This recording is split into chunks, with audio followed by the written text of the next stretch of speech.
Welcome, ladies and gentlemen. Adam Green here with No More News. It is Tuesday, June 10th, 2025. Got a first-time guest on the show. Gonna be a big one. Gonna be discussing lots of things, having a nice chat. If you guys have any questions or comments, the Power Chat link is down below. Joining us for the first time, he is a former Manhattan Institute fellow. He is an author on Substack.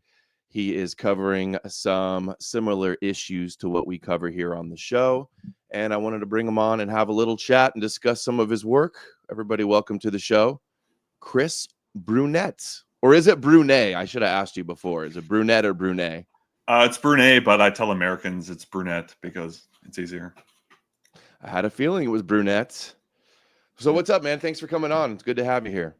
Yeah, well, it's very exciting. I'm actually started out as a fan of the show, and so I'm like graduating to guest now. Yes. It's like I'm moving up in the world. Moving on up. You are here. Fan on the show. How long you been watching? I know I've been following you on Twitter. I saw when you left Manhattan Institute and you were kind of like Groyper adjacent, and you started exposing Fuentes and Groypers, and then now you're covering more like Zionist issues.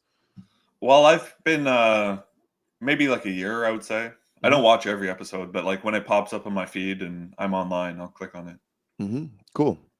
Yeah, and I've been following your stuff and wanted to learn. So tell me about the Manhattan Institute thing. My understanding is you seem like you were, I don't know, a good student. Were you in journalism in school? You got this, and what is Manhattan Institute for people that don't know? Sure. Well, I'll go back to before the Manhattan Institute. I was very much like a normie. I had like a government job working as an economist.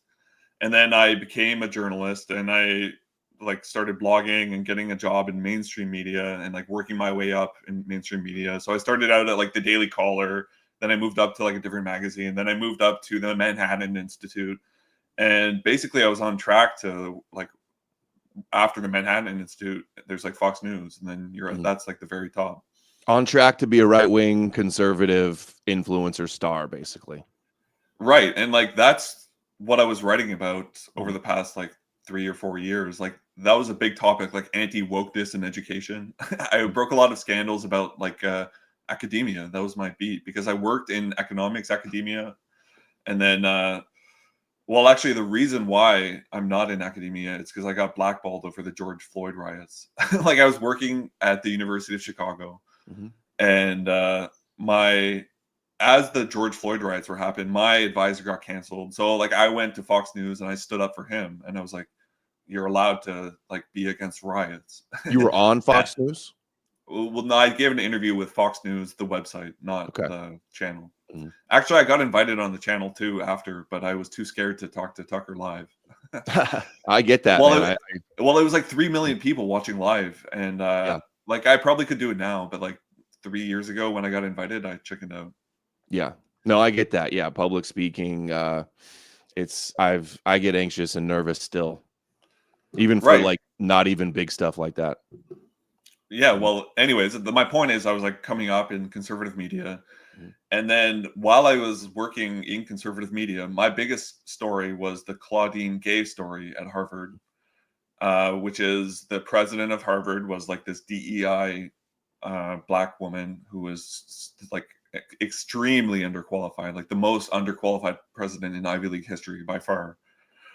And so I was writing about her, and then I was writing about how she covered up corruption by like another Harvard professor. And then so I had been already tracking her for like a year. And then as I was tracking her, a big plagiarism scandal broke where she got caught plagiarizing like really egregiously dozens and dozens of times, rampant plagiarism.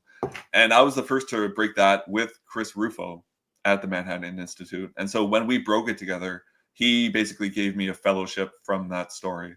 And so like that was I broke a big story, then I got a fellowship from it.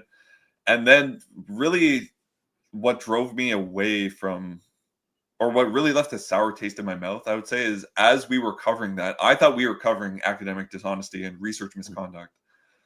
But then as that was happening, the face of that Claudine Gay story was Bill Ackman, billionaire hedge fund investor. And I spoke to him about it. I was like coordinating with him, and like he subscribed to my Substack. He used a coupon.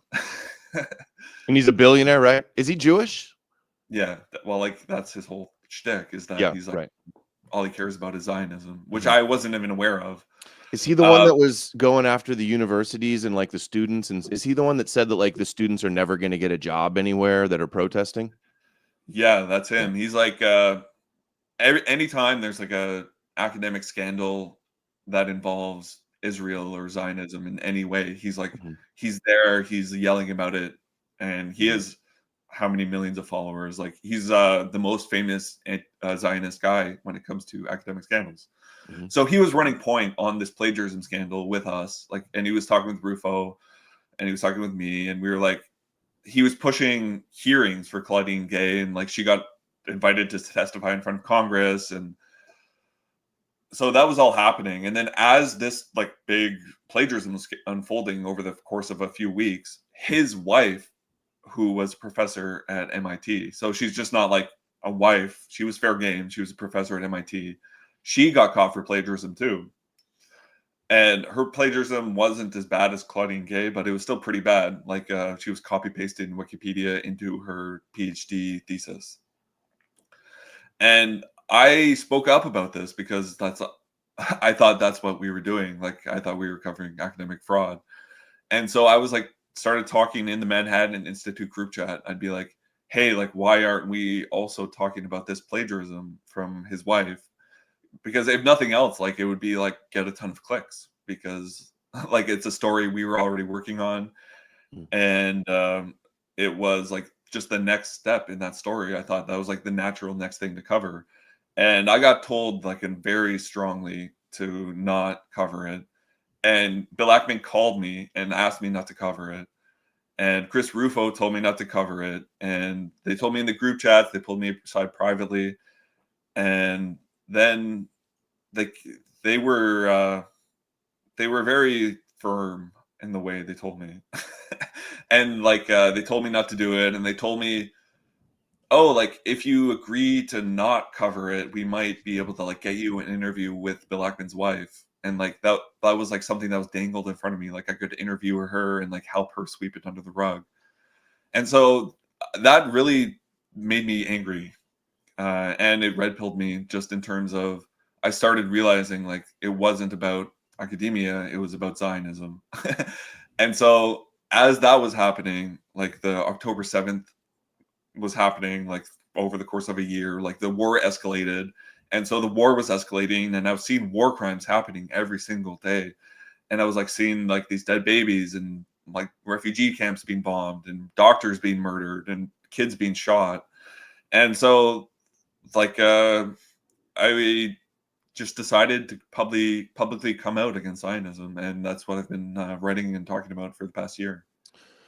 So let me ask, this was during the October 7th protest of Israel happening on, Right? she was from Columbia. Is that the university? Claudine was Who? that, or New York? Harvard, president of Harvard. Harvard. Harvard. So they were trying to get her out because she wasn't doing enough to stop the protests. And then they basically discovered that you had a dossier on her, were writing articles, and then they could Yeah, use your exactly. work to get her out, right? That's basically what Right. So happened. they dragged her in front of Congress, and they made her testify about anti-Semitism on campus. Mm-hmm. And the big blow up of that testifying in front of Congress was Elise Stefanik. She like really went hard at Claudine Gay, and she was like yelling at her to like she wanted her to disavow the saying "from the river to the sea, Palestine will be free," and she was like, "Call it genocide, call it genocide, call it genocide." And Mm-hmm. Claudine Gay was waffling a little bit, and she was like just generally not very impressive. She was like kind of avoid the question, or like she wouldn't take one stance or the other, which is like a little bit based in retrospect that she just like didn't immediately say it's yeah, of course it's a call for genocide. So I do feel bad for pushing her out on some level. Like I was weaponized by the Israel lobby to push out a president. And so like I've really have felt guilty about that for the past year, and I've been trying to like atone for my sins by by using my platform to speak up against Zionism. Mm-hmm.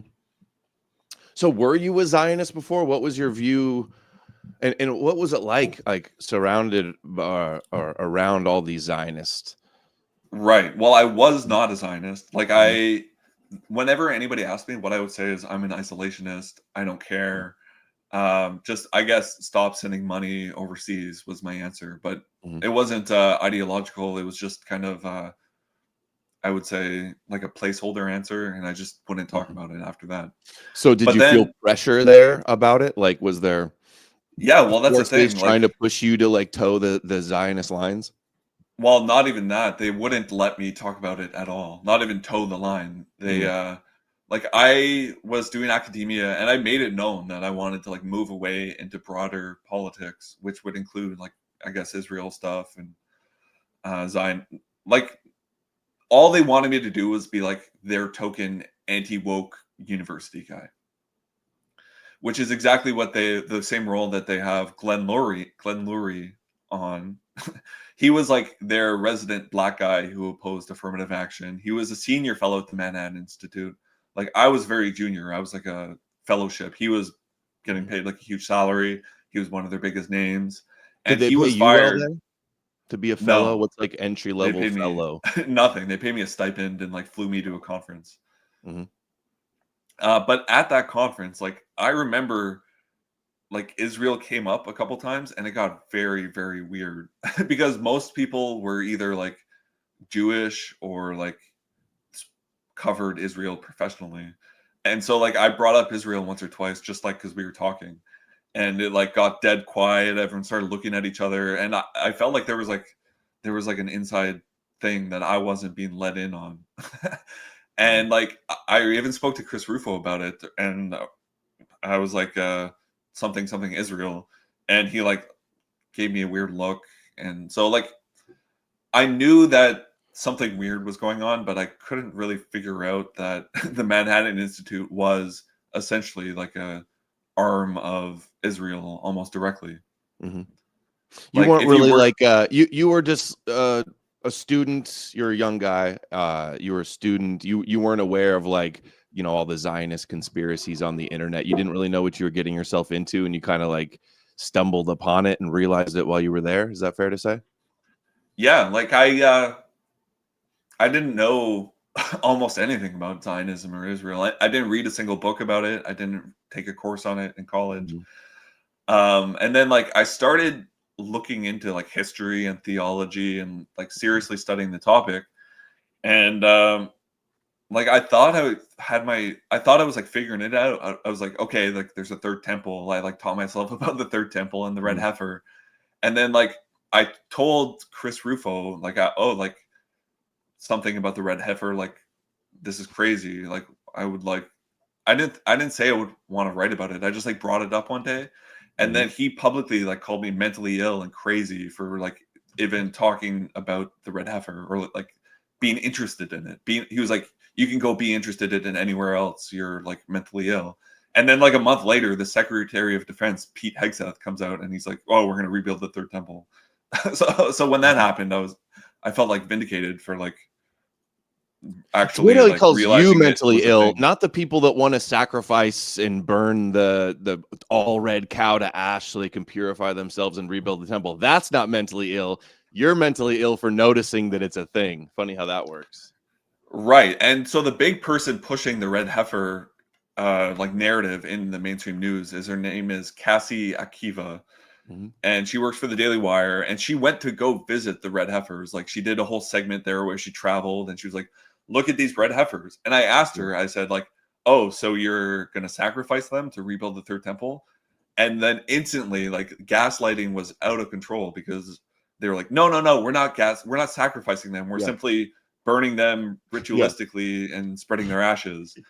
And I was Yeah. like, He oh, says so it's not that's a a sacrifice. sacrifice, you silly goyim. And it's like, Yeah, and yes, it they is. made me seem like I was like I was completely on the right track and I was crazy and I was mentally ill and I didn't understand and oh, I had to study the Torah to really know. But it's not that complicated. Like it's a sacrifice that is necessary in order to rebuild the third temple. Yeah. And like they started squabbling about the timeline. They're like, "Oh, it's not necessary before the third temple. It happens like as we rebuild the third temple, or like something really like minor like that. Mm-hmm. And just like any time I would make any, I guess these were all like new revelations to me at the time. But anytime I would like stumble upon something and be like, oh, that's weird, they would like tell me I'm crazy. And so like that's just like being in that environment and was a really big red pill for me. So did you get kicked out of? Did your red heifer questions get you kicked out, or did you leave on your own? How did that breakup go? Well, in fairness, I got a lot of warnings. Mm-hmm. Like I got whenever I wrote anything that wasn't like very safe conservative talking points, Mm-hmm. I would get like an angry phone call from the Manhattan Institute, and they would say like, hey, like we've warned you, you can't speak about Canadian immigration, or like, hey, we've warned you, you can't be mean to Barry Weiss, because we want to maintain our relationship with Barry Weiss. And I didn't even realize, like, for me, the Free Press was just like a Substack that was like anti-woke Substack. And I didn't even realize like the whole point of the Free Press was like to push Zionism. And so like in retrospect, it makes a lot of sense that the Manhattan Institute is closely aligned with the Free Press. And so like I got a few phone calls like that warning me. And then after one more incident, I forget what it was. It was just like something about Canadian immigration. Like, why would they care what I write about Canadian immigration? So it was about the articles that were for you were writing articles for Manhattan Institute, or No, these are this was articles my on your own personal blog? Substack. Okay. Did And they ever so get it mad at you really for like anything with Groypers or Nick Fuentes? Because I know you no, were that like was watching after. them, and right? No, and so they removed me from the group chat and like called me and be like, we removed you from the group chat.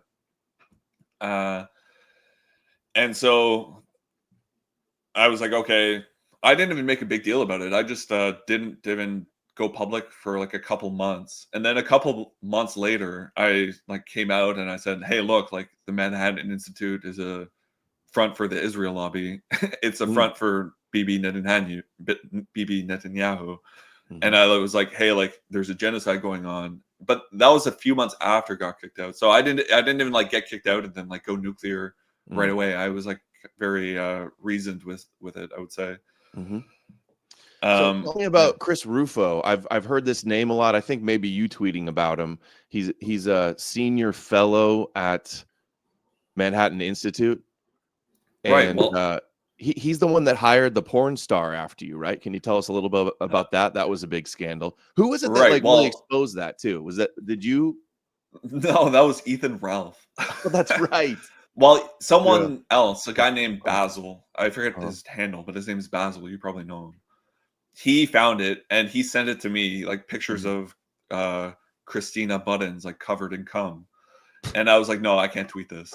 And so he gave it to Ethan Ralph, and Ethan Ralph tweeted it. But happily, I'm sure. Yeah. Yeah. Big story, big Um, breaking story for the kill stream. yeah. So they Well, first of replaced you all, with a porn star, and then it blew up in their face, and they knew, right? Was Rufo dating her, or was one of the guys there dating her? Is that what happened? Is that the theory? the name of my fellowship was the Manhattan Institute Logos Fellowship, which is an acronym for MILF. And the reason they called it the MILF Fellowship because they thought it was funny, which is like, Mhm. I guess it's kind of funny, but it's like not really what you expect from like the premier think tank in America. Mhm.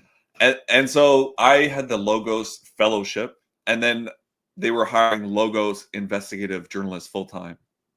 And the two people Chris Rufo hired, when he's given a budget to hire a team of investigative journalists full time for the first time, after he spent like months talking about, oh, we need to build institutions for the right wing, or young men are so disenfranchised, and we need geniuses and killers and hitmen, and like we need like the best young elite hyper competent men we can find. And then the two people he hired were a Holocaust educator named Hannah Grossman from Fox News, and then B, Christina Buttons. And nobody knew at the time, well, no one in the public knew at the time that she was a porn star or had a past as a porn star. They thought she was just like a chick with a Substack who used to work at the Daily Wire.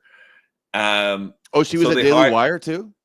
Well, she crashed out of the Daily Wire because the Daily Wire was too transphobic for her.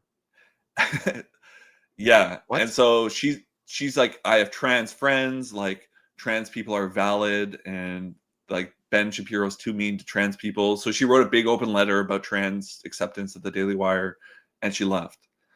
And then she started blogging on Substack. And while she's blogging on Substack, she worked for the Jewish Liberal Initiative or something like that. She worked for Jewish think tanks, and she started dating Colin Wright, who's another fellow at the Manhattan Institute. And so Chris Rufo hired Colin's girlfriend, is essentially what happened. And like a couple months after they hired her, we find out from Ethan Ralph that she had recorded dozens of like hardcore pornos like 10 years ago. Have you seen them? Have you investigated those thoroughly yourself? Well, in the screenshot I shared of her her discography, there's one link that's purple, and I got called out on clicking it. Busted. Hey, hard to blame you. She is a pretty girl. Well, it's for investigative purposes. Yeah, it really was. Like, I'm not. Yeah. Anyways. Yeah. But then it turned into like a big thing because Chris Rufo was supposed to like build a new frontier for conservative activists and push conservative activism. And then instead of hiring like a smart conservative young man, what he did was he hired a liberal pro-trans porn star dating his friend. And that turned into like, that really blew up in his face, and for good reason. Like, it was a funny thing that happened. And I feel bad for her because like it's really embarrassing for her to be embarrassed in front of probably millions of people. But at the same time, like, she is poisoning the right wing. She's poison. She's a liberal, and she pretends to be a conservative sometimes. And like, she pushes left-wing talking points, and she's kind of an airhead. And I don't know. I think she's just not a serious person. And it goes to show that Chris Rufo is not a serious person. If he like, he could have hired anybody. He had thousands of applicants, and this is who he chose. Yeah. Do you think he knew about her past? Probably not.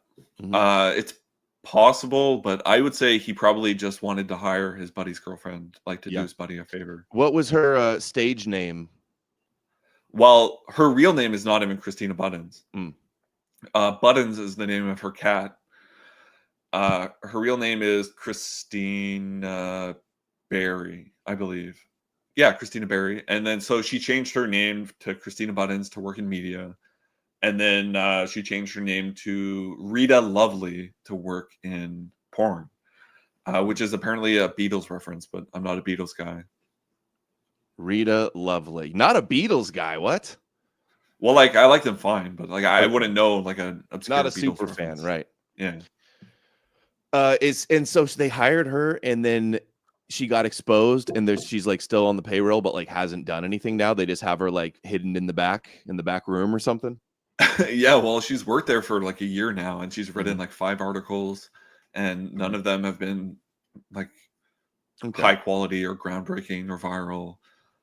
So it's just kind of and they can't really fire her because I think she would sue them if they fired her, because like, you can't. Yeah, I mean, I think Chris Rufo's just shackled with her now, and like, she's kind of a joke. I think they're embarrassed of her. She turns them into a joke. And even funnier, she was not pro-Israel. She started she tweeted like in 2022, like, I don't know anything about the conflict, like, I'm not going to weigh in because I don't know anything. And then after getting hired by them, she like tweets about how much she loves Israel. She made the trip. And she makes she like, did they ever tell you to make a drawing. trip? Was that ever a thing of like Manhattan Institute people going to Israel? Well, like, Douglas Murray works at the Manhattan Institute, and he makes trips to Israel. I think it's not like I think they don't even like need to like prod people to take trips. Just like everyone there loves Israel so much that they naturally like have contacts there and go visit there and like take photos in the rubble. So tell me a little bit about Chris Rufo too, because I don't know anything about him besides hearing the name, Right. probably from your tweets or people surrounding you. He's got Well, 800,000 followers. I was fully expecting him to be the Secretary of Education under Trump this time. Because like he is, I would say the face of anti-woke universities in America. Like that's what he's been doing for the past 2 or 3 years, which he's been like attacking pronouns, attacking affirmative action, attacking Harvard, attacking anything in universities that he can. And Ron DeSantis actually put him in charge of his own university in Florida, the New College of Florida. Chris Is he Rufo was attacking put on. anti-Semitism? Has that Oh been a man, focus? well, he never tweeted about anti-Semitism. He never wrote about it at all. And just like over the past couple months, he's been going hard on anti-Semitism for the first time. And he like came out of the closet in favor of Israel. I'm actually working on an article right now, like rebutting Chris Rufo's most recent article. Because he wrote an article like last week, and it's called "In the Shadow of Gaza and Palestine." And his whole argument in that article is very, very simple. He doesn't say, "Oh, we need to support Israel because of values, or because we're defending Western civilization, or because." He literally didn't give any reasons to support Israel. The whole article was arguing that we need to support Israel because the left wing in America supports Palestine, and so we have to attack the left wing. And in order to oppose the left wing, we have to support Israel. Yeah, it was like they use that angle a lot. Yeah, well, it was baffling to me how simplistic it was. Like it was like almost like they're trying to talk to like a grade schooler, like they're trying to explain friend enemy distinction to a grade schooler. Which kind of makes sense, because if you think about Chris Rufo's audience, his bread and butter is like Fox News viewers, and they're like 70 years old, 80 years old. And so they kind of need things spoon fed to them in like very simple narratives. Yeah. And I think that's what he's doing. So you were raised Christian? Yeah, I'm a cradle Catholic. Cradle Catholic. Working on deconverting. A few more, little more No More News show, and maybe we'll save you from that. But we're not going to get into a religious debate today. I want to get into the Groyper stuff. So you leave Manhattan Institute, and then you almost become a Groyper, right? Right. Well, as I was crashing out on the Manhattan Institute, I was like welcomed with open arms into the Groypers. And I thought it was a natural fit, because I would say my political ideology is America first, or like just like I oppose Zionism and I'm on the right wing. And so who on the right wing opposes Zionism? It's basically only Groypers. And so they kind of loved on me, and I tweeted, "I am Groyper curious," and they I loved remember that. I was like, no, they got him, but it didn't last long. Yeah, I mean, they first of all, they're obsessed with group chats. Like they added me to their group chats, and like that's all they care about is like petty group chat drama 24/7. But then I was like added to a couple of group chats, and I see how they talk in private, and it made me want to puke. Like these are really bad people who are like in private, they're talking about raping children, they're talking about bestiality, they're talking about incest, they're talking about I mean anime porn and stuff, right? Yeah, they all watch like anime porn, and they're all like obsessed with gore. Like who watches gore in 2025? Groypers. And so like within almost less than a week, I was like, okay, I can't be part of these people. And so I did a deep dive into like the Groyper power structure. So like I became familiar with all the Groyper lieutenants and generals and scandals and lore. And I wrote an article about it, which you have on the screen. It's called Top 50 Groyper Pedophile Scandals. And it starts out with just like kind of creepy pedophile scandals where like, oh, this guy like said something weird about age of consent, and then it gets progressively worse into like number 2, 3, and 4 are like mass shooter Groypers, and like one of the top ones is Groyper arrested for child porn, and Groyper's advocating for child porn, and Groyper's advocating for child brides. There's a lot of child bride advocacy. Yeah. And it's I don't know, it's just made me want to puke. And so I spent a lot of time writing that article, too much time, in fact. I kind of messed up rolling it out for 2 reasons. One, because it's so big, it's 33,000 words, that it doesn't even really load on phones. So people try to bring it up on their phone and it doesn't even load, it crashes. And then also what I should have done, or what I would do if I was doing it again, I would drop it in like 5 parts rather than all at once, just to like kind of make it more digestible. But I'm still very proud of the article, even if it wasn't like my most viral article. My average article gets about 10,000, 15,000 reads, and this one got maybe like 30,000. Okay. So pretty good. Yeah. Well, that's good. You redeemed yourself in your Groyper arc with this one. Yeah, they suck. They've been lying about me. They're garbage. They are counterproductive. They're liars. They're a cult. Oh, it's a cult. Yeah. Yeah. They've been lying about me for years. Nick has. Yeah, what do they lie? Do they call you Jewish? Yeah, they call me Jewish. Green? Yeah, that's basically the extent of it. Yeah. So. It's funny. They yeah, they're just like brown teenagers for the most part. Yeah. Good way to sum it up. So did they really go what was the blowback that you got after this article, or going to war with them? They do any dirty tricks and gay ops on you? Yeah, like probably the worst of it is when I got into beef with Zerka. Because Zerka he is like friends with the Groypers and like hangs out with Nick and streams with Nick. And he like constantly talks about pedophilia and how he wants to rape children and stuff and have a child bride. And so he's in my article. He's one of the 50. It's like Zerka, here's what Zerka said about children. And so as I was like getting into beef with him, he signed me up for like thousands of mailing lists. So I get like, my email was useless for a while because it was just cluttered with like email bombs and email bombs. You think he would go through and do that, or like one of his guys did? I'm pretty sure it was him. I can't prove it, but like he was like, "Oh, take this," and then I got it. It's weird that he would do that. Like he's everywhere making jokes about being a pedophile. That was like, he literally became famous joking about being a pedophile. So it's weird that he would be mad if you say that to him. Yeah, well, I don't know. I think he just didn't like being called out on it for some reason. Like he jokes about it, but then when someone like is trying to be serious for a second and say like listen, you're promoting pedophilia, he gets very angry. Chat says Zerka's too dumb to do something like that on his own. Yeah, I feel like he's doing other stuff. Like he wouldn't be signing you up to mailing lists, but one of his guys, one of the many people, I'm sure would, to try to curry favor with him or whatever. But chat's asking Adam, who is Rufo's boss? Is it Ackman?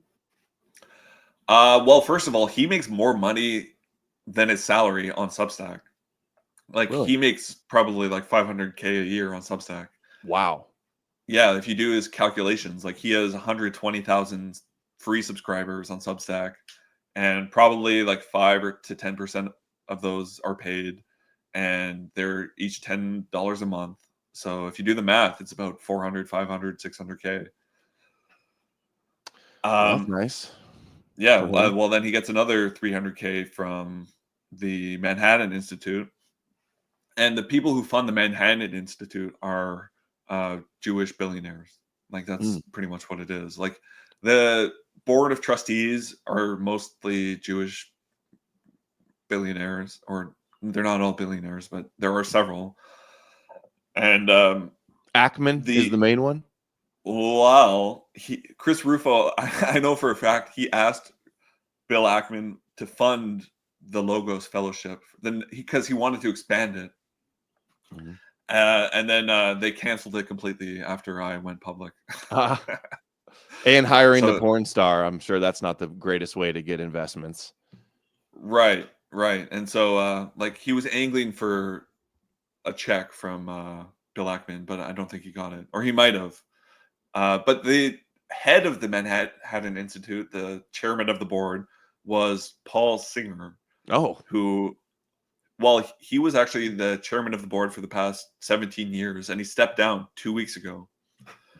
And nobody really knows why he stepped down. Some people say it's because of like the fight with Glenn Lowry getting pushed out, but I wouldn't be able to speculate. I think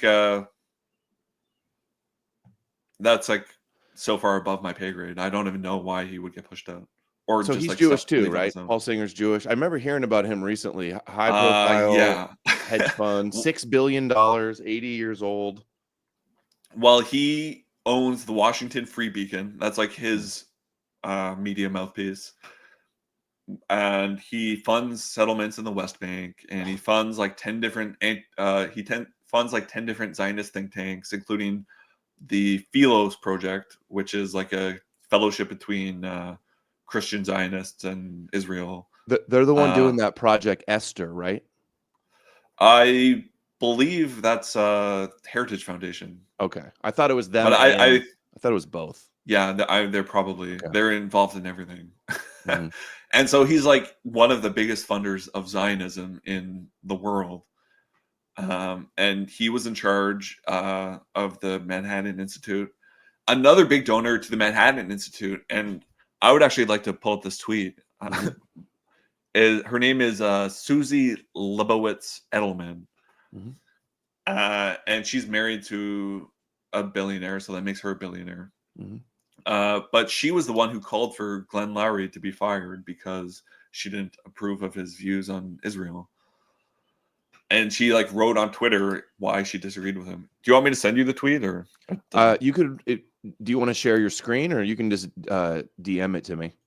Yeah. Awesome. While we're talking, I'll find it and DM Okay. it to you. Oh, there's 2 tweets I want to share to you.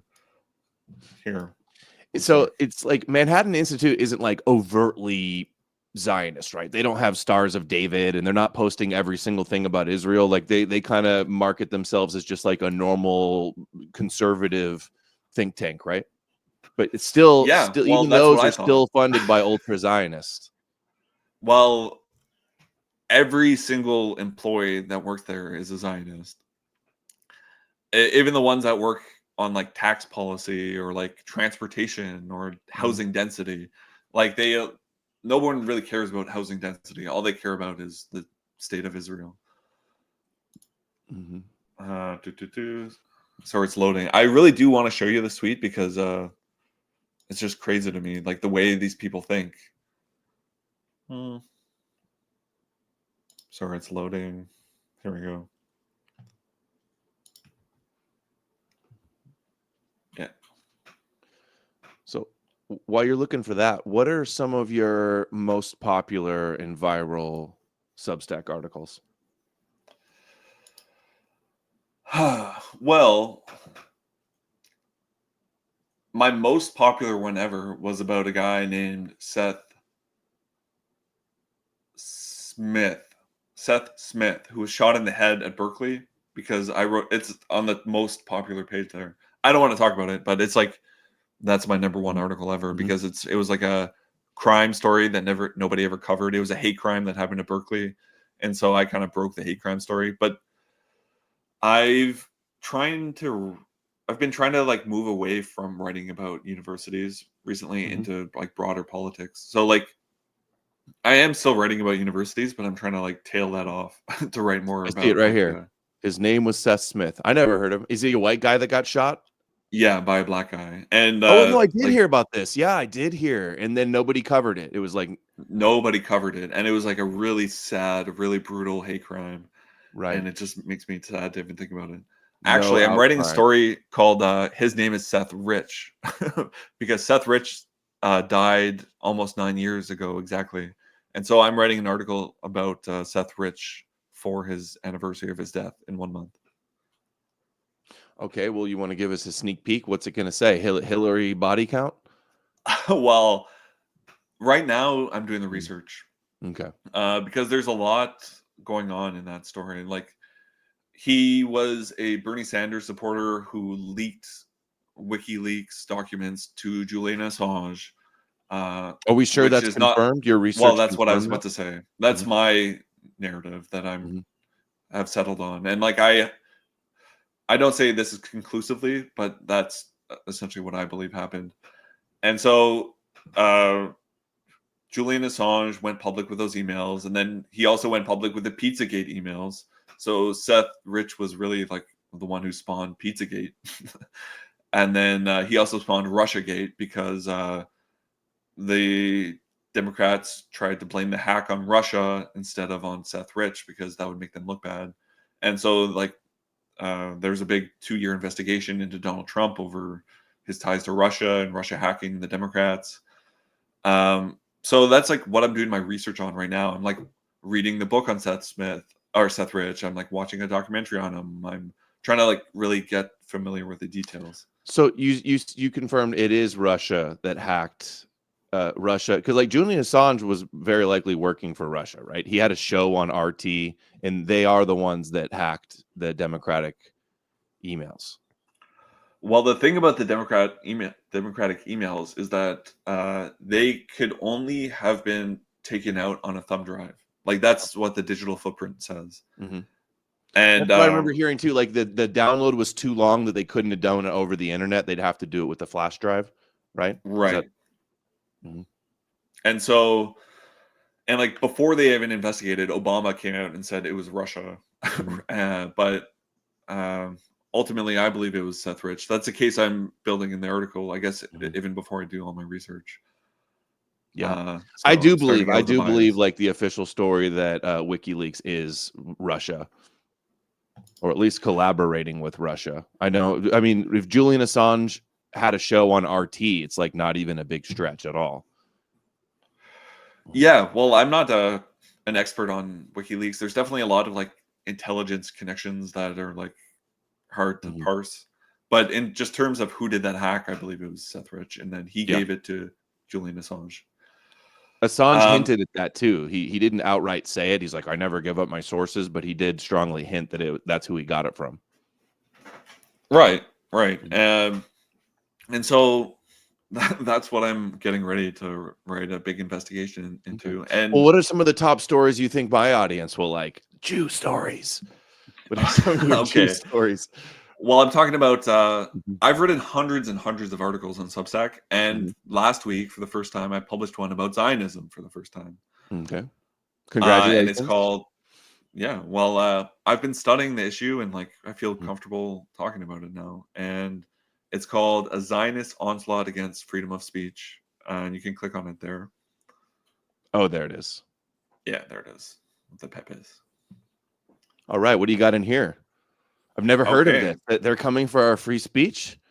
Do you mention the IHRA definition of anti-Semitism? Yeah, well, Uh-huh. you have probably heard about it hundreds and hundreds of times, but my audience is like Mhm. 95% just like normal people with jobs and a family and Oh, my aren't audience too. isn't normal. You think my audience are incels in I their think your basements? They audience have is families. Chat, if you have a family, give us a F in the chat, okay? Watch, it's gonna be all Fs. I'm just messing. well, your audience self-selects to be experts on IHRA laws. Right, right. Let's say I've been that. talking about them for a long time, right? In fact, there's a new story. I think New York just passed it. The black mayor of New York just did something about it. And Congress just passed some new anti-Semitism uh, things as well. Yeah, well, I saw last night they passed a Mhm. resolution, and I think it was just like condemning anti-Semitism in the wake Yeah. of the Boulder firebomb. Hmm.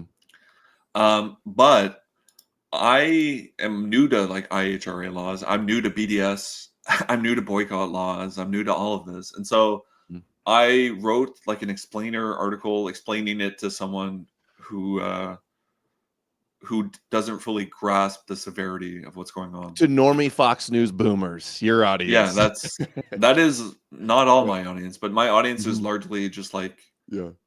a lot of my audience is economists. Okay. I Or stand like, corrected. Everybody in the chat saying that they're incels and they don't have families. So I guess you're right. I'm just messing. There's a lot of Fs. Oh, well, I'm sorry, friends. Yeah. So I started that article off by talking about BDS laws and how in 38 states now have passed laws that make it illegal to boycott Israel. And so you can boycott other countries, you can boycott other states, you can boycott anyone you want as long as it's not Israel. And so the angle I'm coming at that from is just from a straightforward freedom of speech perspective. Like, I would say I'm a free speech absolutist. And so it really pisses me off when I see like people trying to censor anybody with like a blanket censor targeting one group. It just doesn't make sense to me at all. And so like I write about the 38 states passing BDS laws, and then I zoom in on one state, which is Texas. And like, I think Texas is the worst example because like Greg Abbott is a slave to Zionism. He like kissed the wall in his wheelchair, and he like always talks about loving like how Texas values are Israel values, which why is that? No one knows. He just asserts it. Cursed if you curse them and blessed if you bless them. You know, in those congressional hearings that they were having for the university heads, did you see the one with the one congressman? He's like, do you want to be cursed by God? Do you want your university to be cursed? Have you read the Bible, ma'am? Are you familiar with Genesis 12? It says you're going to be cursed if you curse the Jews. You see that one? No, I didn't. Oh, but I I'll like have to your find accent. it and show I'm it not to going to you. do a Texas accent because like well, like whenever Nick Fuentes talks about like Israel and Texas, he does like a Texas accent and like pretends to be like a like a Can you give Texan us a who loves Canadian Israel. accent, maybe? Just your I don't normal voice. know. My normal voice. It only comes out when I say like a boot. A boot. Yep. Well, like one of the things that made me realize that Nick Fuentes is like not really a serious person is that he's a theater kid. Like he just loves doing theater bits. Yeah. And like loves to do skits and loves to do like voices and the best part of his show and a big reason that he's so popular is he's basically like a stand-up comedian. The super chats come in and he just like riffs on them in jokes. Yeah. And so okay, I talk about Greg Abbott and I talk about how in 2017 Greg Abbott was the first state, or Texas was the first state to pass BDS laws. And the way they implemented this law was they started like firing school teachers who wouldn't sign a pledge to Israel. But the most disgusting application was when Hurricane Harvey hit, which was the deadliest hurricane in Texas history. It caused like $125 billion of damage, killed 100 people. Texas required that anyone who wanted hurricane aid relief to rebuild their broken lives pledge fealty to Israel. So just from like a normie conservative perspective, how does that make sense? It doesn't. It's very antithetical to freedom of speech, conservative values. Like this is not a Texas value to make hurricane aid relief contingent. The Lone Star State, the Patriots. And then it's you don't get hurricane aid unless you pledge your support to a foreign country of God's chosen people. It's right. And I mean, that's where the red heifers came from, right? It was a rancher in Texas that sent them to Israel. Yeah. I've watched on the show some debates with that guy, by the way, too. That Christian guy. Yeah. All right. You ready for it? Can I play the clip of this guy? It's so good. This was because you were covering this a lot in the university. So here, let's get me stop share, present, share screen, entire screen. Boom, boom. Ready? Congressional from Georgia, Congressman from Georgia, Richard Allen. Are you familiar with Genesis 12:3? Well, it's pretty clear. It was the covenant that God made with Abraham. And that covenant was real clear. If you bless Israel, I will bless you. If you curse Israel, I will curse you. And then in the New Testament, it was confirmed that all nations would be blessed through you. So you do not know about that. Excuse me, ma'am, are you aware about the Jew curse? Like, how is this real? This is why we can't have Christians in Congress, if you ask me. Well, he's talking about the prosperity gospel, right? No, he's talking about Genesis 12. Curse them and you'll be cursed, and bless them and you'll be blessed. He's scolding the university head, saying, are you aware that your university is going to be cursed by God, ma'am? Right, but it's the same logic that mega pastors use. Right. They No, say no, you not need to really. bless Israel. No? Prosperity gospel is saying you donate to me and I will, and then you will get blessings. That's a little different. Okay. Yeah. But yeah, totally crazy. Let's finish. Go ahead. It's better. You consider that a serious issue? No. I mean, do you want Columbia University to be cursed by God of the Bible? Definitely not. Okay. Well, that's good. So here's the deal. In fact, I tell my colleagues that Washington, D.C. is not the center of the universe. Jerusalem is the center of the universe. Can you believe that shit? Our representatives in Congress care more about a foreign land that's God's chosen people and a holy land than our own country. Do you think this guy is a true believer, or he just Yeah, gets APAC money? I do. Yeah. Yeah. I've never heard of Richard Allen before. I haven't either, but he's probably co-congressman with Marjorie Taylor Greene, who says all the same stuff. And yeah, no, Right. I think they elevate and promote, and this is who gets elected because all the constituents are Christian Zionists too. Right. So yeah, everybody likes to blame, oh, it's APEC, it's blackmail, it's Epstein, but then they won't talk about Christians, sincere believing Christians that get voted in by sincere believing Christians.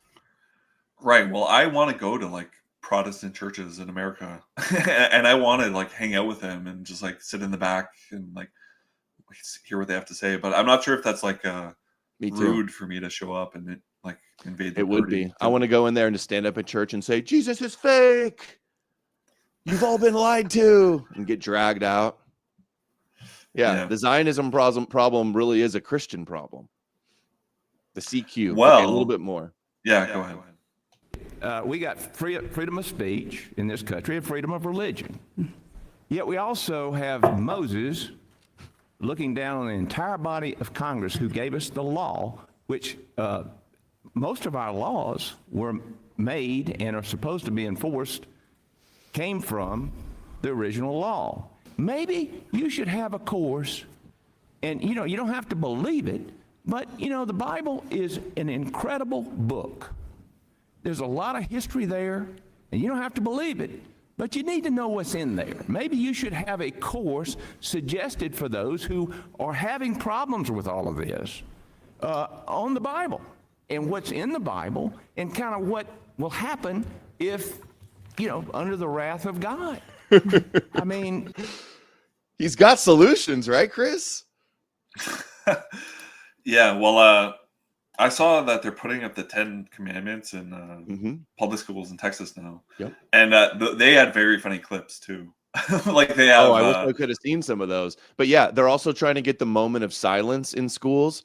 DeSantis and in Florida and the governor of Arizona both did it. I think Texas is doing it too. And I think this is related to Trump's, breaking up of the Department of Education. And it's Chabad Lubavitch, the Orthodox Jews with the black top hats that are pushing this. Right. They stand all around these governors when they sign this bill. And it's not just a moment of silence. It's them getting their foot in the door to teach Noahide laws, which is teaching like to have Goyim servants, basically. Right. Well, when I started like studying the Third Temple for the first time, like that's when I came upon Noahide laws for the first time. And like I like figured out that there was like a rainbow Noahide flag, which I'm sure you know. Yeah, you need to read the Bible to teach all the college students that they're going to be cursed by the wrath of God if they don't love the chosen people. Right, and not even the chosen people. They're, the chosen people. That really resonated with me too, because like I didn't realize that it was like a racial supremacy mindset. Mm-hmm. And they try to bend over backwards to deny it sometimes. Yeah, and they'll say like, we're the chosen people. We're better genetically than you. and then they say like I don't know, that really was one of my first red pills, was like figuring out the way they view Gentiles and like what they say about Gentiles and how you can treat Gentiles. It's and then like Palestinians are below Gentiles to them. They're animals or insects, basically, the way they view them. Well, So Arabs I they think view as beasts of the field and descendants of Ishmael, which was a wild man. yeah, like who's Amalek? Is that Iran or is that Anybody they don't like? They say Okay. atheist or Amalek. Anybody that opposes their God or their Torah or anything Zionism. Basically, yeah. Any enemy they can label Amalek. Who are they really? Nobody. The story's made up. Exodus is fake. But right? that's And the story. Their Esau and biblical Edom are nemesis. the West, right? Well, Edom is the West, not necessarily Amalek, but Amalek is a grandson of Esau in the Bible, so they're related. And Okay. Amalek is like the most evil descendants of Esau, is how they describe it. Right, and we're like making public policy based on this shit in 2025. It's like totally like unfathomable to me. And like it's It's clown world. This is why I feel like I'm taking crazy pills, because guys like this in Congress, and nobody bats an eye. yeah. Well, you want to keep playing the clip, or is the best part? Yeah, there's a little bit more. Let's see here.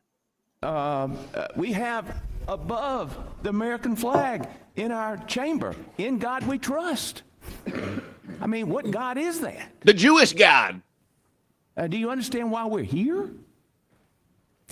This is a serious issue. What do you know about this issue, and how do you feel about it? I mean, what are your feelings on what young people are being indoctrinated by these professors to believe this stuff, and they have no idea that they're going to be cursed by God, the God of the Bible. Dude, that's the best part. They're being indoctrinated, and we need to indoctrinate them with the Jew God curses. It's literally, no self-awareness at all. He literally just suggested we need to indoctrinate the students into the Jew curses so that they don't protest Israel and Gaza, and that he's complaining about them being indoctrinated with. Yeah, I mean, I don't have anything to add to that. I co-sign. What else is there to say? Right here, a little bit more. And the God over our flag. What are your thoughts? We have to be able to have rules that make sense. We have to be able to enforce them because people learn from consequences. We have to have order. And then we need deep anti-Semitism training, as we heard the Congresswoman talk. This is essential. We must train people on what this is. And finally, I'm just about I out think of time, we but need you need to know education. that also, education is important, knowledge is important, but the beginning of wisdom is the fear of God. I yield back. Drop the mic. I fear the Jewish God and his curses, and fear his chosen people. I yield my time. Mic drop. Yeah, well, I'm more of a new covenant guy. That affirms the old covenant. You're more of a no, it spiritual replaces, Jewish it fulfills guy, and huh? replaces. It elevates the idea of the old covenant, though. It affirms the idea that the old covenant was ever real, right? Right, but the idea is that they used to like slaughter lambs, but now there was a new lamb that was slaughtered. I know what you think, Chris. Come on, you need to watch every day until you're deprogrammed from your new covenant theology. Okay. All Well, right, back to your article. yeah. Back to your article. So we covered the Texas stuff, BDS, the Texas IHR. stuff. What are your thoughts on like the definitions or the terms of the? Yeah, chat says we still love you though, Chris. What are your thoughts on the definitions of the IHRA? Well, I have those in the article if you scroll down a little bit. Okay. And like I basically just clown on them. Deliberately broad. Deliberately Criminalizes broad. any criticism. Can't criticize Israel for any reason. That pretty much sums it up. That's what I've been saying. Oh, you got to echo. Sorry. Here we go. That's better. Yeah, there we go. Yeah, I mean, the examples they give are like just crazy. It's like you can't say Jews killed Jesus. You have to say which means you have to say Pontius Pilate killed Jesus, or like Barabbas killed Jesus. This right? is a pet peeve of mine. Sorry, Chris, but I have to. Okay, This is go my ahead. pet peeve. Well, if The only thing I'm that assuming Jesus existed, right? No. The thing that conservatives always bring up is it still echoing, guys? Someone help this man. All they ever bring up as objections to this anti-Semitism definition is, well, we can't blame them for killing God. Like they don't even bring up any of the other terms, and it's just that one. Like, is it not anti-Semitic? Is it not anti-Jewish to blame all Jews today for being cursed, a deicidal cursed for killing God? Right. Well, I'm not so much concerned as like the ability to say who killed Jesus. What Yeah. I'm really concerned about is like they're trying to restrict speech in the first place. Mhm. And so that's the reason I use that as the example. It's because it's the most like specifically absurd one to me. But like another one is saying you can't compare Israeli policy to Nazi policy. Yeah. But then there's like former prime ministers of Israel coming out and comparing it to Nazi policy every day. Yeah. Like all 11 of them are totally absurd. Yeah, And they're allowed to call everybody else that they don't like a Nazi, but then we're not allowed to call them Nazi. You're not allowed to say, I think the language is that Israel is a racist endeavor. So you can't call them racist. The chosen people right. aren't racist. The chosen race, right? And the mechanism, the way this works in Texas state law is that you're still allowed to say these things. You can say like Israel's a racist endeavor. You're not going to get arrested for that. Mm-hmm. But if you are committing a crime while you say Israel's racist, then that crime becomes a hate crime. You can't accuse Jewish people of killing Jesus. You legally have to blame his death on Pontius Pilate.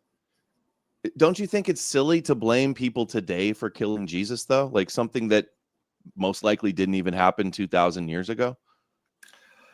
Well, I talked to you about this off air over what the case for historical Jesus, and I thought it was like a very mainstream opinion among just like mainstream scholars, among scholars and among historians. it's Christian scholars though that were trained at Zionist universities for the most part. You can't just appeal to a consensus on something like this when the consensus has been defended, the status quo has been defended by institutions that were dominated by Christians all this time. Right. So you don't believe Jesus was a real person at all? Right. Yeah. And I know this because I've read all the arguments that they say for a Jesus, and I've read all the books debunking those arguments. Okay. Well, I read one book a year ago. Which one? The Case for Historical Jesus. I think that's what it's called. By Bart Ehrman? I forget. I sent it to you, and you sent me like a better one. So I'm not gonna defend whether historians. But I think because the pushback and the objections are the only ones I ever hear are about this. This is going to help this get pushed through. When normal people hear, oh, crazy Christians blaming Jews for killing God, they think it's silly and they go, yeah, pass that law. I don't see it. Yeah, right.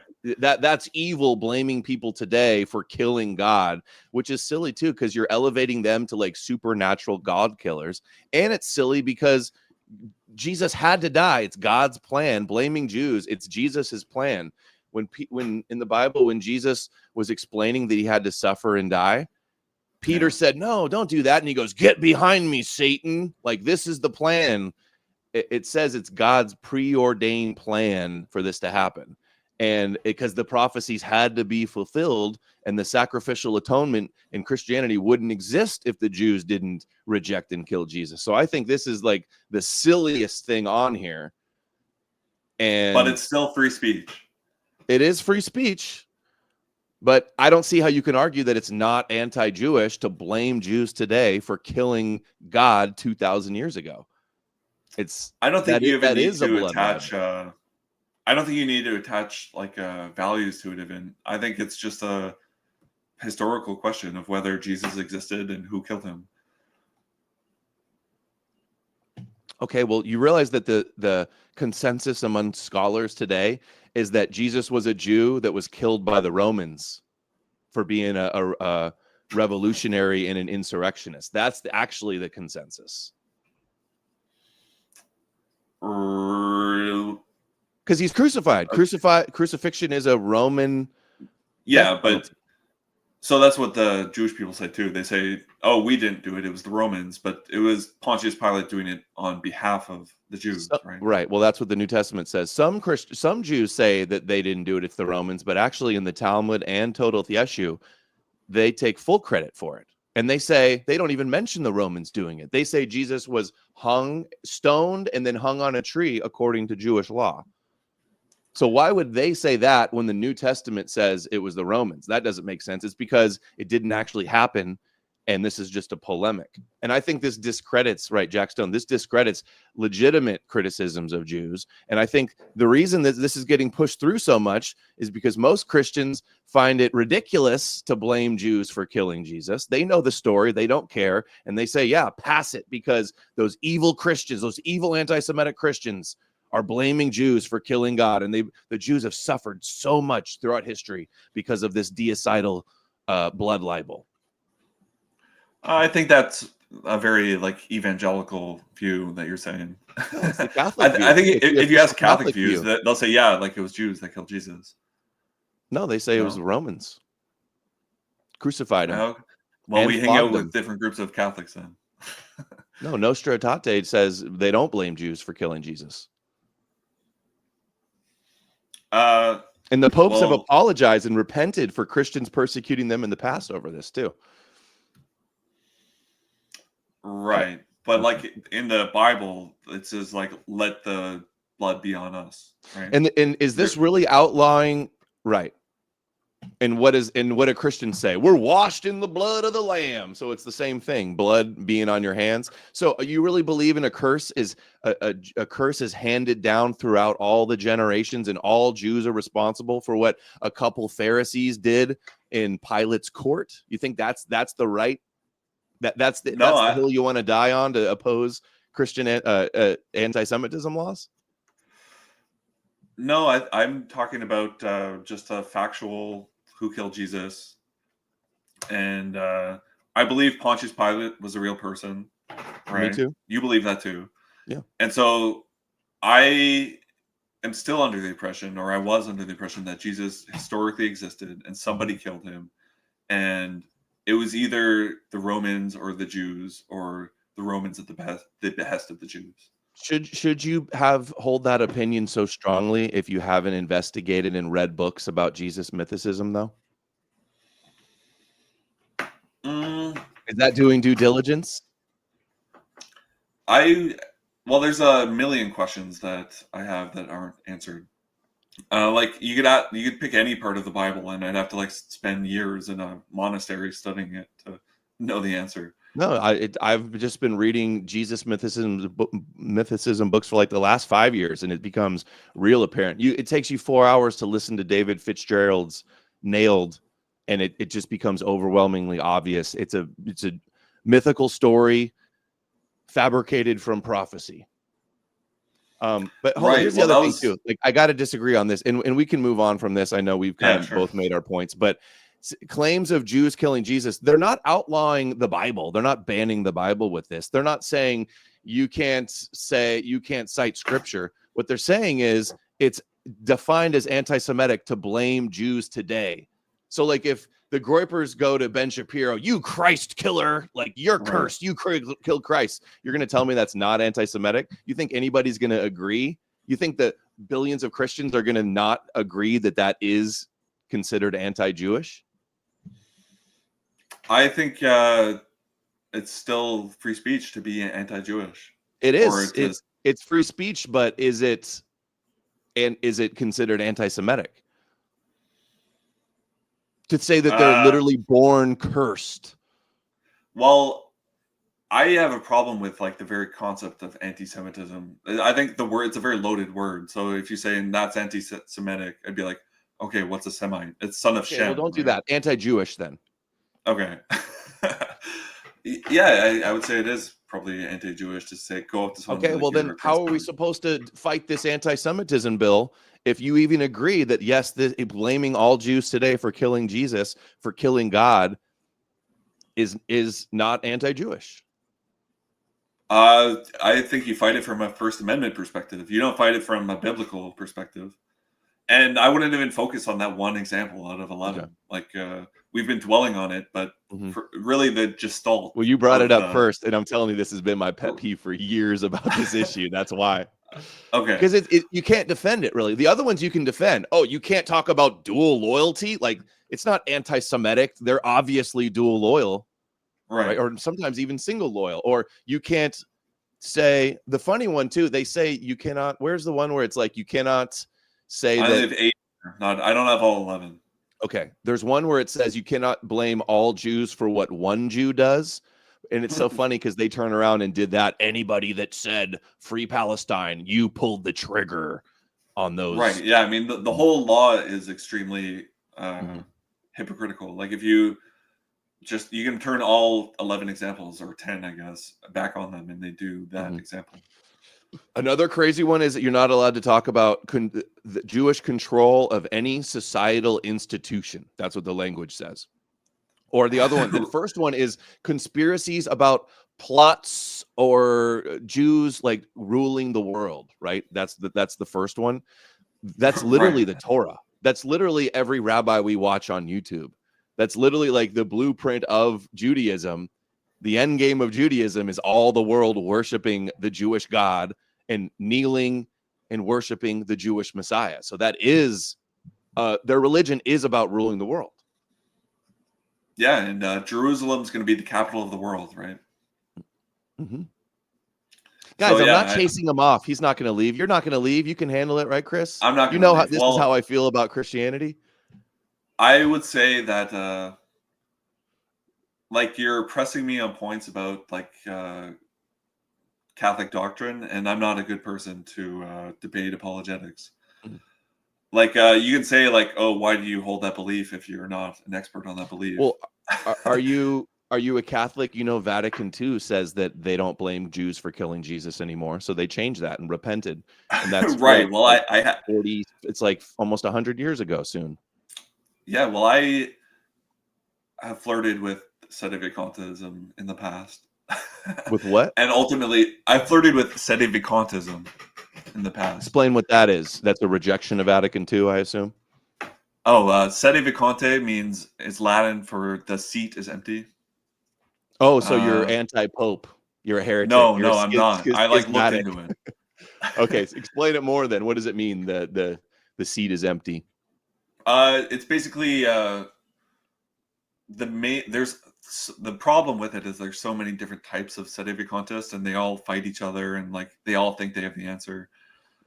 But the mainstream sedevacantism position is that Vatican II was like not valid, and so they're all pre-Vatican II Catholics, and they believe that like the church was usurped by like a fake pope, and so they don't even say like they won't even refer to like Pope Francis as Pope Francis. They'll say like Pope Francis or this like the anti-Pope Francis. Right.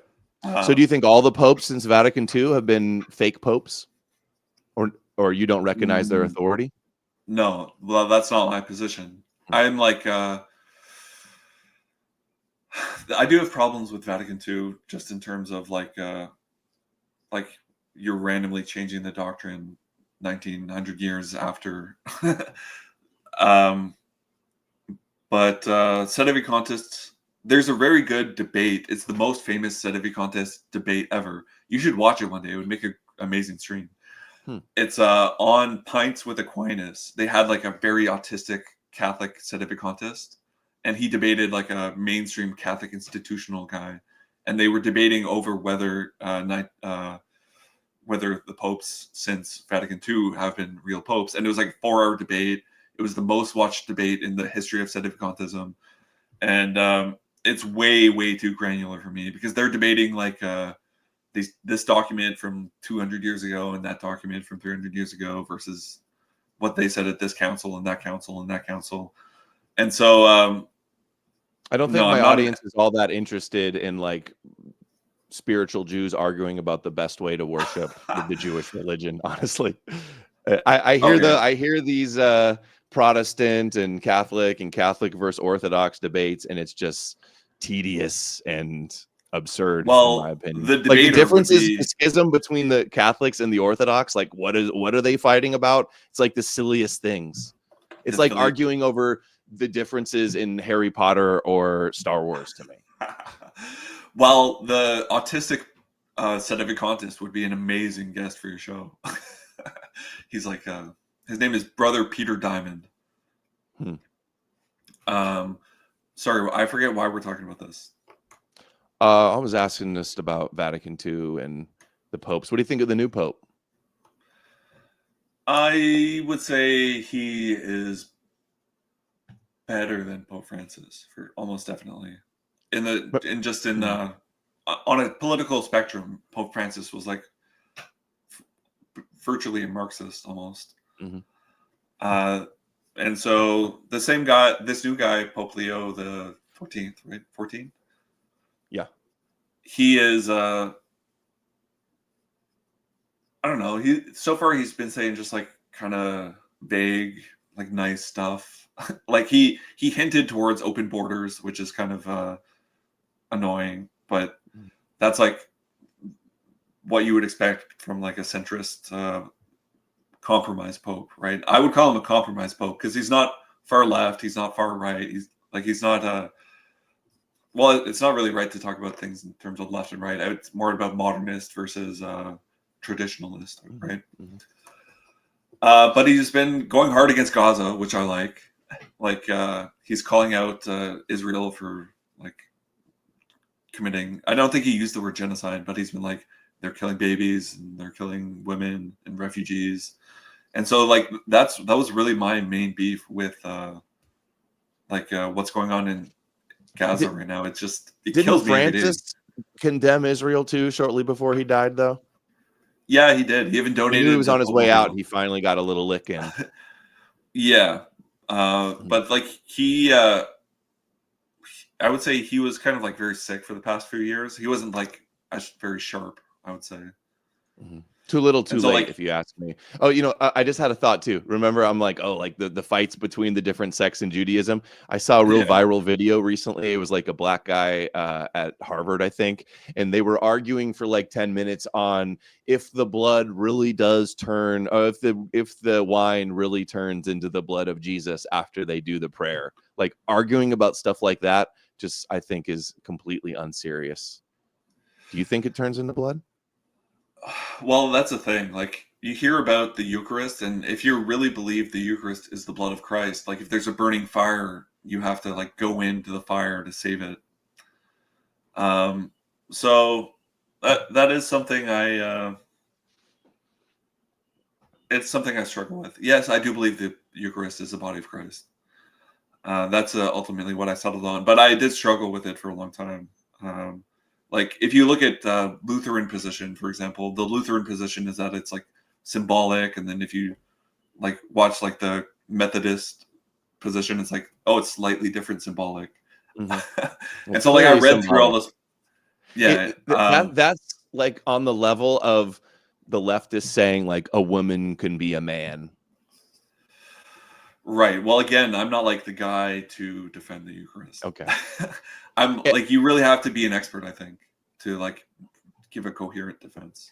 I disagree with this. I don't think that that you have to say Pontius Pilate is solely responsible. I think the issue is blaming Jews today for killing Jesus, calling them Christ killers today.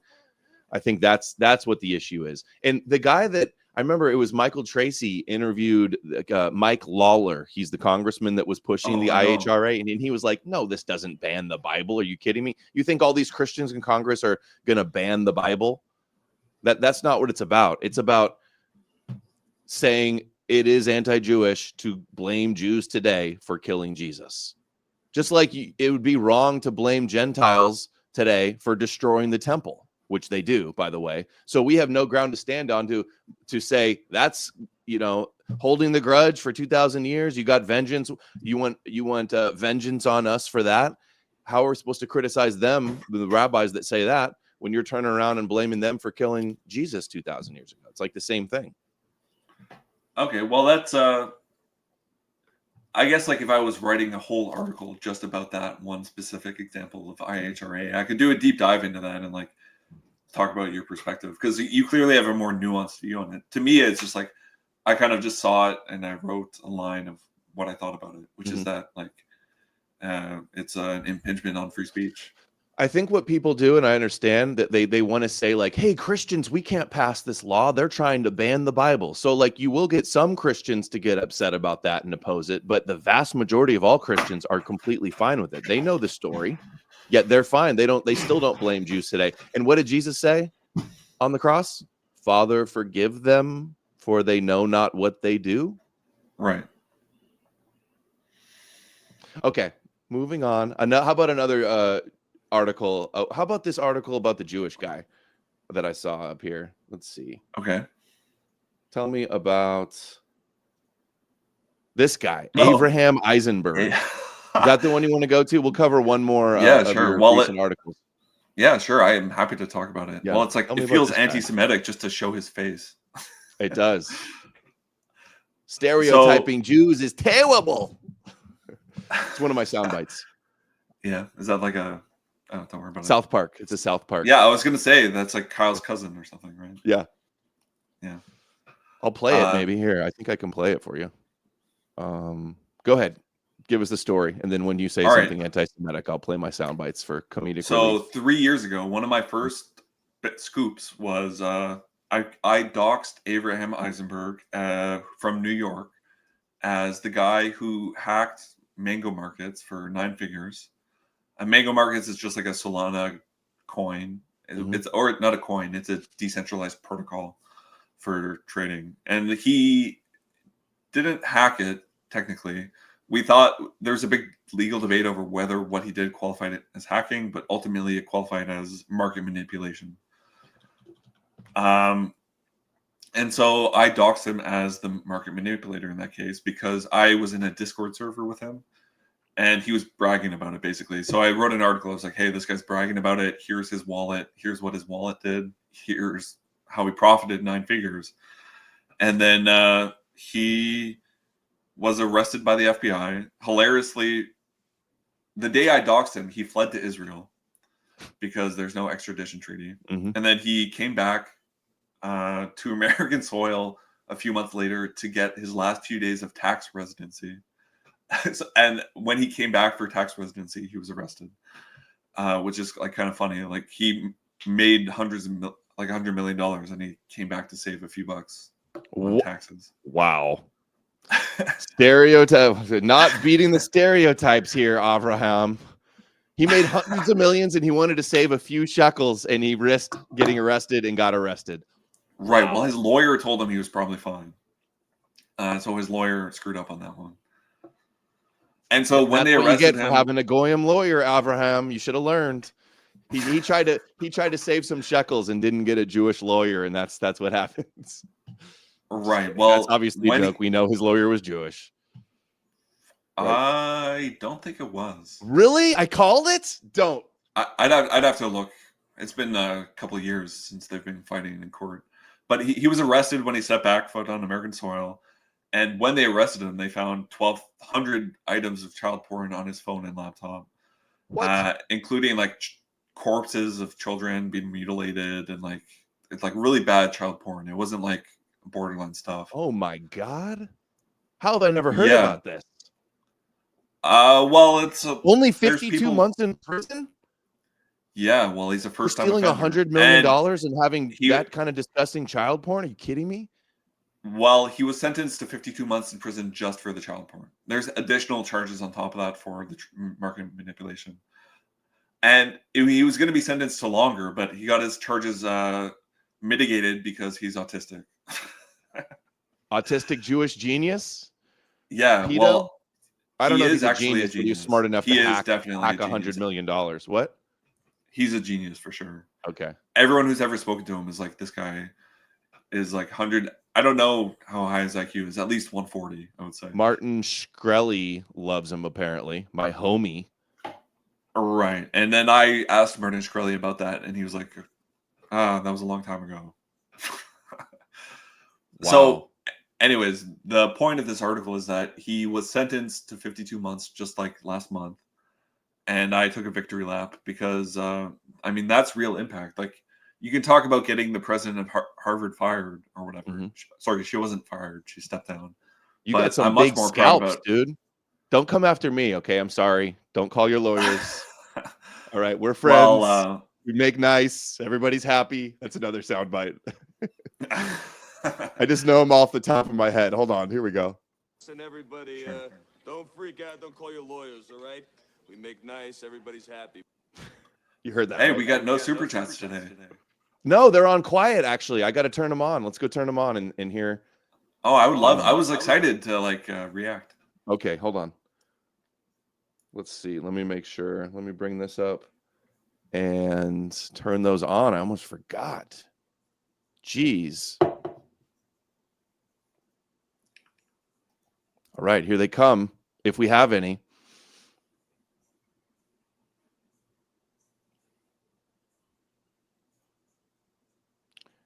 Any minute now. We got some. Oh, awesome. Hold on.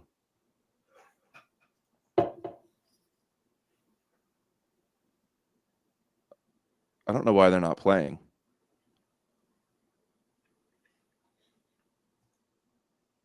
There we go. Indomitably Based sent $50 on Rumble. Glory to the Green Knight. Pleasure to have Chris here too. He has been very principled against both kosher cons and Groyper silliness. Yep. Thank you, Indomitably Based. You're the man. Goodman Brown just subscribed on Rumble. Nice. Thank you for the big super chat. I always wanted to say that. Goodman Brown gifted 1 subscription on Rumble. All right. Okay. Lots of subscriptions from Mr. Brown. Conrad_Festoong sent $5 on Rumble. Recently green-pilled former Tradcath who knows all the ins and outs of vacantism, SSPX, etc. It's all cope. Would be happy to discuss with the guest. That could be you, Chris. Yeah, well, I like watching videos about vacantism and SSPX. Okay. All right. Yeah. Get in touch. Okay, I guess that's all we got. Unless you guys want to hear, let me drop the link if anybody wants to get any last minute ones in. I know people don't like to send them in when I have it turned off. Sure. Okay, there it is in the chat. If anybody has any comments on what we talked about before we wrap it up here, get them in quick. Just linked it to Odysee and Rumble. And let's see, we can do one more story while we're giving people an opportunity to. I couldn't find my stereotyping thing. I must have it in the wrong folder. Do you watch the show sometimes? Do you think the sound bites are cringe or they give you a chuckle sometimes? Be honest. Okay. What's your favorite? Lot, actually. What's your favorite? Forget about it? Or help me, Jesus, help me, Jewish God. That's my favorite. Or Jesus Christ. They're all so good. They make me laugh. I do them for me. Okay, here we go. Well, it makes it seem like professionally, like a soundboard. Yeah. Super producer, man of many hats. There we go. John Garatis. Okay. I'll unban you right now. You ban my buddy. He's awesome. You got to follow him. You have to here. John Garatis. $5. Thank you, Dead Solid Perfect. Okay, no comments or questions for Chris? Come on, guys. Another minute of open.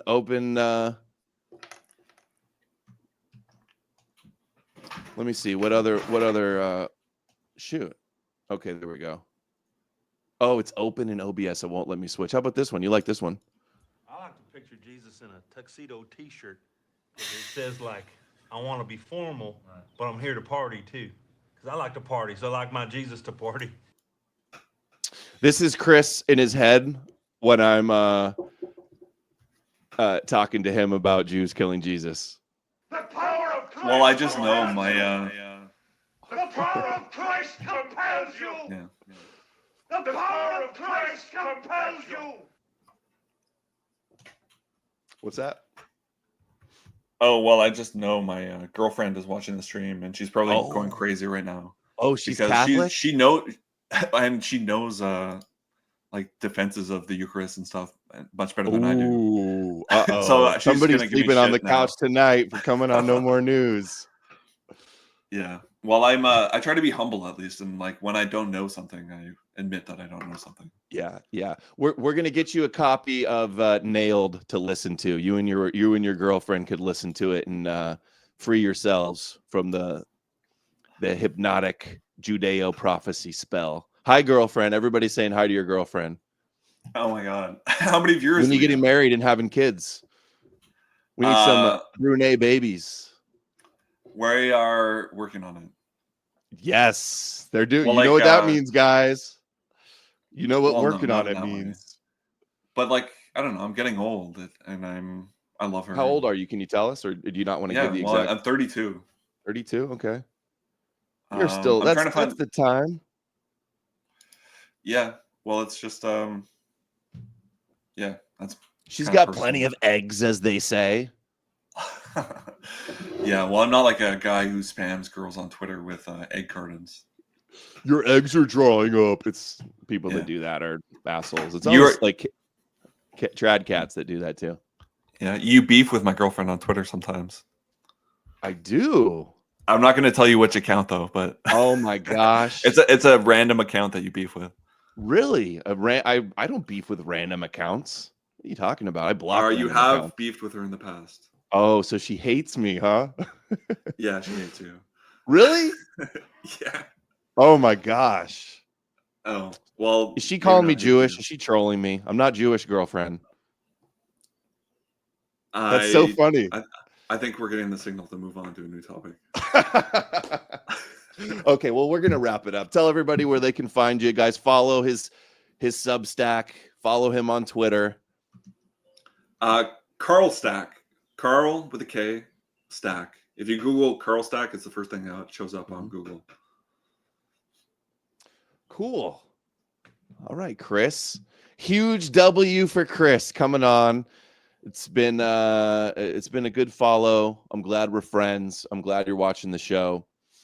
I'm glad you and your girlfriend are big fans of the show. I am. All At right. least. And thanks everybody. I am at least. She hates me. Well, you're like maybe I wasn't joking. You are going to be on the couch tonight after coming on here. Telling her now I'm going to be just like I'm just going to search everywhere to find out who she is now. Oh, I don't think. Does she have a frog profile picture? What does her profile picture look like? Give me I can't give you hints. I'm going to figure out one day, girlfriend. I'll figure it out. And I'm going to green pill you. And that is not sexual innuendo. It means I'm going to make you realize Jesus is fake. All right. Well, you can come to our wedding if you don't burn up in the Catholic Church. Uh-oh. Did you hear that? Okay, no. Zornder Edom said, "You're in good company, Chris. His wife was raised Catholic." Oh, there we go. Yeah. So there's hope still to Brunet pill you. Brunet pill you, yeah. All right, everybody. Thanks for donating. Thanks for watching. Let us know what you think in the comments. Follow Chris. And thank you, Chris. We're going to play the outro. If you want to hang on a minute, I'll say bye to you again and Sure. offline. And I will see everybody tomorrow. Take care, and thanks for watching.